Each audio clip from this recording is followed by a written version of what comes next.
Мына бізде енді қазір Google аутентификатор орнату бойынша нұсқаулық.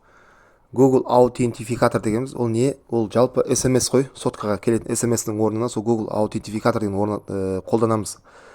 Ол кейбір биржаларда обязаловка міндетті болады, кейбір биржаларда обязаловка емес. Мысалы Bybitте ол обязаловка дәл қазір. Мен Bybit мысал ретінде көрсетемін, осы қалай установка жасау керек екенін, бірақ қалған биржалардың бәрінде тура осылай орнатылады.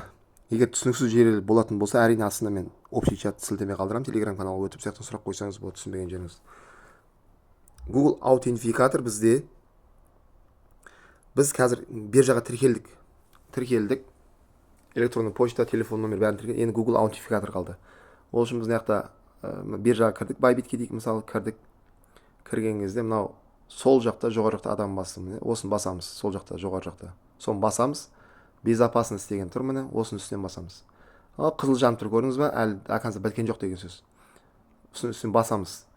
Телефон номер орнатып қойдық, телефон номер, электрон почта орнаттық, міне бәрі тұр, орнаттық дейік. Енді бізде Google аутентификатор қалды, міне қосылған жоқ. Қалай дұрыс бұны қосамыз? Көп жағдайда адамдар арнайы код бар, сол кодты жазып алмайды, скрин жасап алады немесе басқа ол жасауға болмайды. Соның бәрін қазір дұрыс түсіндіретін боламын. Осыны басамыз, өйтіп. Иә. Енді біз басқан кезде орнату үшін бірінші почтаға код кетеді. Бізге Google аутентификаторға дейін почтаны орнатып алу керек. Почта мен телефонда. Почтаға код кетті. Немесе кейбіреулердің жағдайда мына жерде получить код деген жазу тұрады, соны басу керек болады өз қолыңызбен. Менде мысалы басып тұрған жоқ, почтаға код кетті. Енді сол кодты теру керек. Почтаға қалай почтамен тіркелдік, биржаға сол почтаға код кетеді. Ол почтаға код дос болу керек бізде. Міне почтаға код кетті. Так, уақытын қарайық, салыстырып. Так, 12-ден 2 уақыт. 12-ден 2. 517, 899. 517. 517 дұрыс па? 899. Міне енді айтады. Енді арғы необходимо установить деп тұр. Енді осыны орнатамыз. Продолжить. Осыны орнату үшін бірінші почтаға код кетеді. Содан кейін бар. Қауіпсіздік қойған шаралар. Продолжить басамыз. Енді мына код. Осыны айтып тұрмын мен, осы кодты жазып алу маңызды деп тұрмын. 16 саннан тұратын, 16 символдан тұратын, белгіден. Сан әріп араласқан английский. Тура осылай үлкен әріп болса, үлкен әріп, кіші әріп болса, кіші әріп, тура осын. Скрин жасауға болмайды.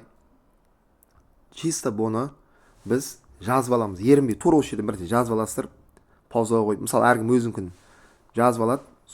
Көбісіміз осыны жазбаймыз. Осыны жазбай тіркеліп кеткен кісілер бар. Оны қалай бастан етеміз, ол туралы мен келесі сабағымда тағы да түсіндіретін боламын. Келесі видео сабақта да қарайсыздар. Мынаны жазып аламыз негізінде. Жазып алдық дейік. Копировать деп басамыз. Копировать етілді, көбінде көрінді. Далее басамыз енді сарыны. Арғы басамыз. Енді Google аутентификатор деп тұр, мінеха. Кодты осы жерге қой деп тұр. Қай кодты қоямыз бұл жерге? Бағана кодты емес. Осы жерде мен қазір сіздерге анау запись экраны мен қап-қара көрсетеді, беті көрсетпейді, сол үшін басқа қазір жалғастырамын.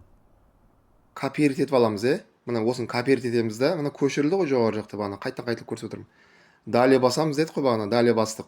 Далее бастықтан кейін мына бізге Google кодты қою керек деп жатыр, Бағана копировать еткен кодты қоймаймыз бұл жерге. Бұл жерге біз мына барамыз. Мына приложениені тартып аламыз біз. Қараңыздар.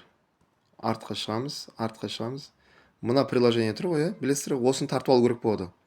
Google аутентификатор деген осы логотиппен осыны скачать етіп аласыздар. App Store немесе Play Market'тен. Осыдан кіреміз. Мына жақта мына биржалар тұр ғой, қырғын бәрі аккаунт орнатылған. Енді осымен шатасып кетпеу үшін мына жақта астына енді плюс басамыз біз. Мынау плюс тұрады осыны сіздерде астында. Осы плюс батырмасын басасыздар.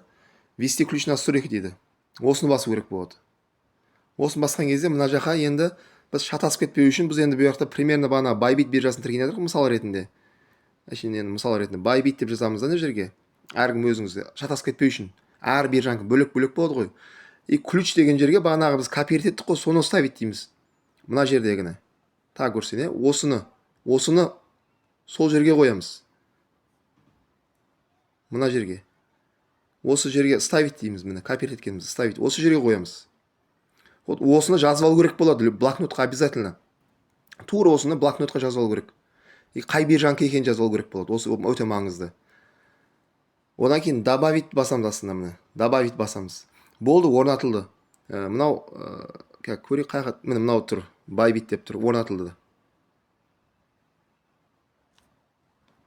Енді ары қарай біз не істейміз? осыны, то есть астында, үстіндегісі емес, астында орнатылды. Анау астында Bybit деп орнатылды. Осыны не істейміз? Мына жақта уақыттар көрсетіп тұр. Бұл синхронизация, бұл өзі ауысып тұрады. Уақыт көрсетіп тұр. Осы бүйтіп айналып біткенше мынаны үлгеру керек болады, копировать етіп. Қазір бастан істейік.